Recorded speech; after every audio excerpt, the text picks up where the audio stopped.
and welcome back to the podcast. My name is Stephanie Marie, and I'm on a mission to share people's stories across all walks of life to spread hope, encourage, and inspire. And today, I'm so fortunate to welcome Daniel Zelevansky to the podcast. Hi, Daniel. Hi, Stephanie. Thank you so much for having me on. I love sharing anything I can to help anyone out. So this is a really cool opportunity. Thank you so much for being here. So you are an entrepreneur who started your journey at just 14 years old, and you started your business, Affluent Exchange Group, at just 16 years old. You're a content creator with 500,000 followers across all platforms. You took everything that you learned at such a young age, and you wrote a book. The book is called Lead Your Own Pack, and it can be found on Amazon. And you talk about unlocking and enhancing one's leadership potential within every single person. So can you walk us through, firstly, how do you define a leader, in your opinion? I think everyone can have their own interpretation of what a leader is. Yes. I would say for me, it's someone who is able to always learn and to push agendas in a positive direction. Someone who can take experiences and try to be on top of them and say, look, how can I use these experiences to better something? In an environment where someone needs help, step up to the plate and do what they have to do. Even if they don't know what it is, even if they don't know how to help, they try. I think a lot of people like to make false assumptions that to be a leader, you have to be in a leadership position in a job or in an organization. Anybody can be a leader. It's a lot more of a mindset. You take things that you learn and you can apply them to your life to always better yourself. Really, I think that's kind of the most important part is a leader doesn't stop at a certain point and says, this is it for me. I've done enough. Leaders always trying to be innovative and figure out how can they better themselves, how they can better other people around them. And for me, I think there's a lot of very simple steps that anyone can really take to achieve that in their own life. The definition of a leader for me would be allowing yourself to take accountability for when you don't do it the right way, or when you do it wrong, or when things didn't go as planned because maybe you said something and now suddenly the whole plan fails. I think being able to take accountability of yourself and say, look, I might have failed. That's fine. I'm going to keep moving. I think that's so important. Because people who dread on their failures or their mistakes never really take away something from it. You can look at something that maybe you didn't do well at and say, it's okay that I made this mistake. Now I know how to not do that. That will go such a longer way than if you were to just dread on your mistakes and sulk in them and say, I failed at this, I can never do this again. Being able to take the embarrassment that you might get and say, okay, I felt awful, but I'm going to learn from this, and then I'm going to try it, because really accountability will go so far.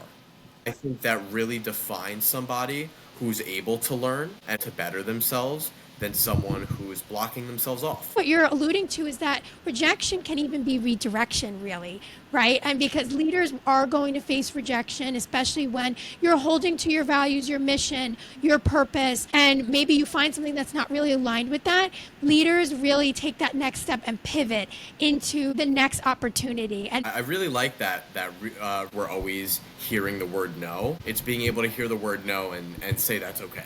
And being able to really reroute yourself until you get that yes. I think if you can take things like problem solving and work on them, put yourself in positions that make you have to solve problems. You get more comfortable with being in a state of uncomfort. I think being able to persevere through those difficult moments where you have no idea how to do something, or maybe a setback comes up and you have absolutely no clue where to start. How do you get yourself out of this spot? A leader is someone who tries to take that approach very head on and says, maybe I don't know what I'm doing, but I'm going to try. Educate yourself. Try to learn. Anybody who's narrow-minded in a setting where they always think they're right, there's no room for improvement or learning, I think that person is halting their own abilities to such far extents. I think if you can admit to yourself that you can always learn something from anyone on this planet, because truthfully, we're all different. Actually, LinkedIn released a study that said one of the key features that job recruiters look for in candidates is problem solving. That conflict resolution is so important in today's job market. Another really big one for me is being able to listen. I think that's really important as well. Being able to listen to someone, hear what they're saying before you speak. You could take a 10-second pause after someone's talking and think about what you want to say, think about what they said, and then respond. Instead of just while they're talking, think of the next thing you want to say. You don't want to be around people that don't listen to you. And so being able to listen well will get you very far places. Surrounding yourself with the right people makes a really big difference when it comes to leadership, because it's actually said that we are the product of the 5 people we spend the most time with, and that can have a really big influence on our goals and how we pursue our mission, and who shares in your joys, who's happy for your success, who are you looking up to, who's looking up to you. Especially people who you are spending a lot of time with, being able to say, this person is pushing my agendas, they're Yes. pushing my goals, they're helping you, not hurting you. Because especially when it comes to habits, you want to stay consistent with healthy habits. Surrounding yourself in the proper environment for yourself is very, very important. It is. And the discussion of habits is really interesting. You looking at your habits that you currently have and saying which ones are supporting my growth, which ones are not, who are the people that are supporting my growth and who are not, and cultivating habits that lead you towards a path of success, or at least make it easier to define a path of success for yourself. Yeah, that's so true. One thing I also wanted to mention was how leaders need to fill up their own cup. So as you mentioned, when you're helping other people, you really need to first take that step towards yourself, because no one is really going to be able to pour their energy, their efforts, their resources into others unless you put that into yourself first. Right, I think that's a great point. Before I start spewing out things about how somebody can change their life, you Yeah. want to be able to listen to your own advice a lot of the time. All of the points you mentioned are so important. Especially, we have a lot of high school, college students, recent grads listening to this podcast. And I love the message that anyone can be a leader, and that comes with taking that responsibility, accountability, listening, being a problem solver, and all of these parts, especially never stop learning. I always say that every person should both be a mentor and have a mentor, because mentorship is really a wonderful experience that you can learn so much from. So why do you think that it is so hard for people today to forge their own path, find their own way, so to speak? So I would say a big obstacle a lot of people face is definitely fear. Fear of what will happen if they fail, if people judge them, if Yes. they don't get the results they were anticipating. They will take that fear and let it overpower their ability to try it. I faced a lot of criticism. With that being said, people in my grade making fun of those videos. I started with no platform at all. I didn't have followers, and I didn't have the ability to say what I'm doing is going to work, because really it wasn't working for the first year.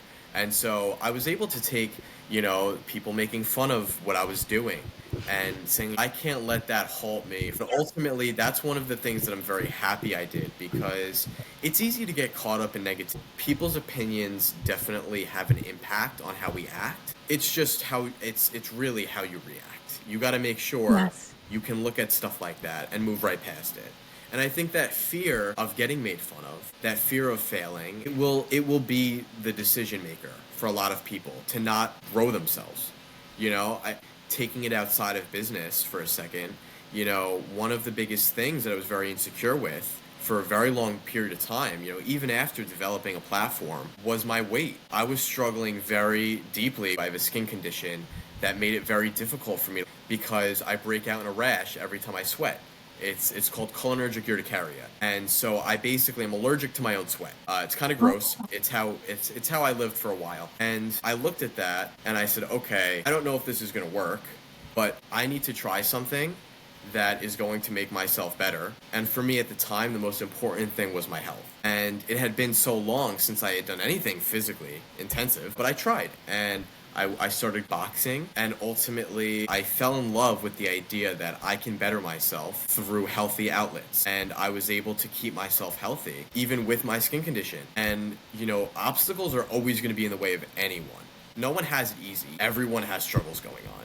You just got to be able Yes. to look at those struggles and say, how can I develop from this? Because it stops when you tell yourself it stops. You should be able to say, I have flaws, but I'm perfect the way I am. No matter what point of your life you're at, be able to look at yourself and say those type of words. You have to ultimately believe it. You have to believe in that confidence in yourself. Thank you so much for sharing that, because I know how hard it is to share. And really what I'm hearing is your journey of confidence. It doesn't develop overnight.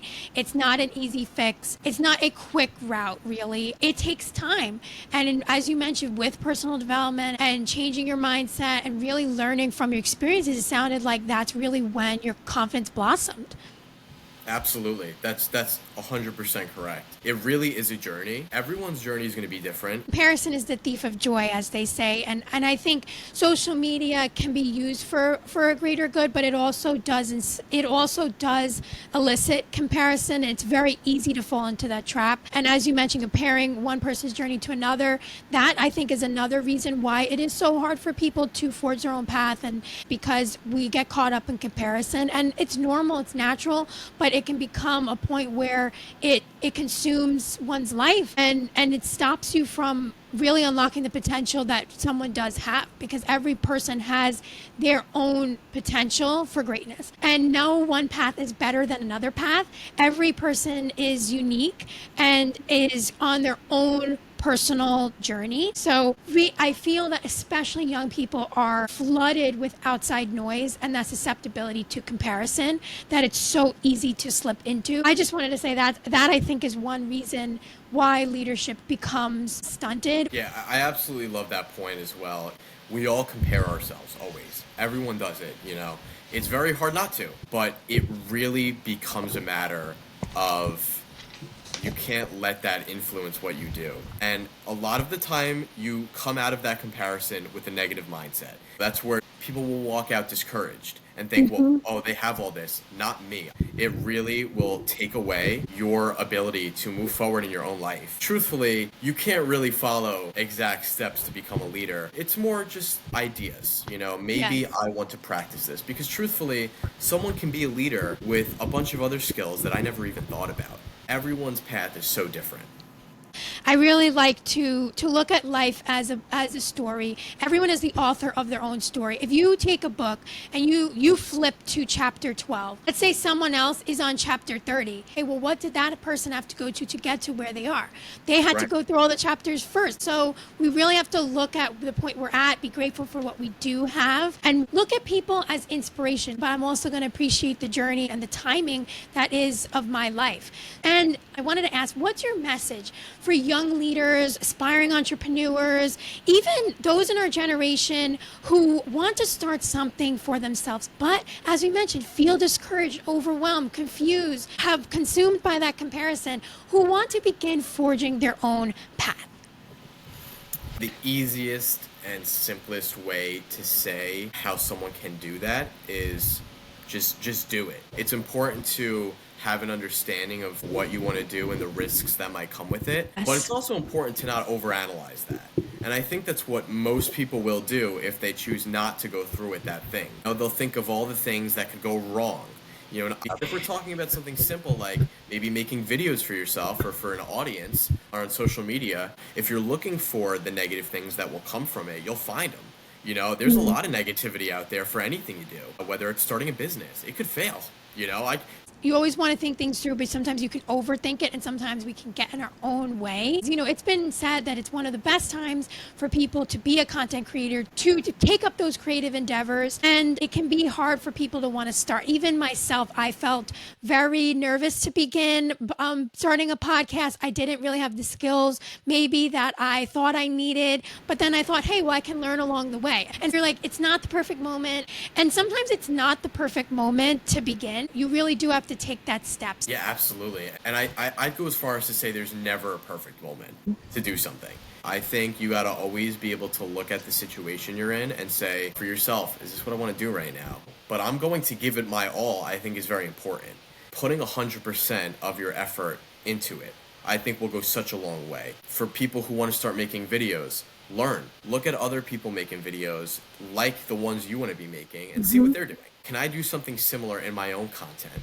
Or can I take pieces of this person and put it into my own videos? People are going to follow you for you. Quality is very important, especially when it comes to making videos. And so when you produce quality, people see it. And when you're yourself, people see it. So you started all of these at such a young age. Can you talk us through where did that spark come from? What inspired you to take that leap into the world of entrepreneurship? I've always had a passion for business. I did research projects on Steve Jobs at elementary school, and just seeing how entrepreneurs were able to skyrocket in success at such a young age. I always watched YouTube videos. I always had people to kind of look up to, and it was COVID times. I grew up not being a huge sports lover, so I was never on sports teams. I was always kind of doing my own thing. For me, playing video games was a really big part of my childhood. And so I was like, okay, how can I apply this into something that is meaningful? I tried making videos at a younger age, at around 12 years old, and I applied my spark of, making videos for people, and it just kept furthering it. Eventually, I learned how I love management through running a gaming organization. Ultimately, I started as a content creator, worked my way up. That's how I got into talent management and learned how I actually like running a company. And it is a really big passion for me. And so I took that and I ran with it, gave it my all. I did calls with people who were so experienced out of my league, and I tried learning from them. And so I took my skills within gaming and making videos, and I applied it to starting my own business in talent management. Within that year, I learned how to talk to all different types of people from all walks of earth. I'm still working in talent, but I'm definitely pursuing other options. And the rest is history, right? Absolutely. Awesome. And I think it starts with taking the first step. Not only is that courageous, but it's also hopeful and inspires hope in other people. So I'd like to ask you, as I ask all my guests, what role has hope played in your journey, and how do you hold on to that hope today? That's great. I really, and you know what it is too, I really like the name of the podcast. Oh, I thank think you. it's really, I think it's really powerful because it's true. You can think of the opposite side of it. Imagine you went into every situation without hope. You went into every situation that you're thinking it's not going to work out. You're not giving it your all. If you're holding on to something like hope, you have something to look forward to. Even if it doesn't work out, that is usually enough to get you to the other side of whatever it is. I put myself in a lot of difficult situations. I told myself consistently that it was going to work and that what I was doing was going to pay off. Hope will keep you going when you're demotivated, and it's very easy to get demotivated. If you stay consistent with something, you're going to see results. People underestimate their capabilities. People with practice can get really good at anything. So hope will go such a long way. It really, really does. So this has been a wonderful discussion. Thank you so much for joining me, Daniel, and for sharing your story. Of course. Thank you so much for having me. I feel honored. If people are interested in reading the book, I will have that linked down below. If this message has resonated with you, please be sure to like it, share, subscribe, and stay tuned for next week's episode. Thank you, everyone, and thank you, Daniel, and have a fabulous day.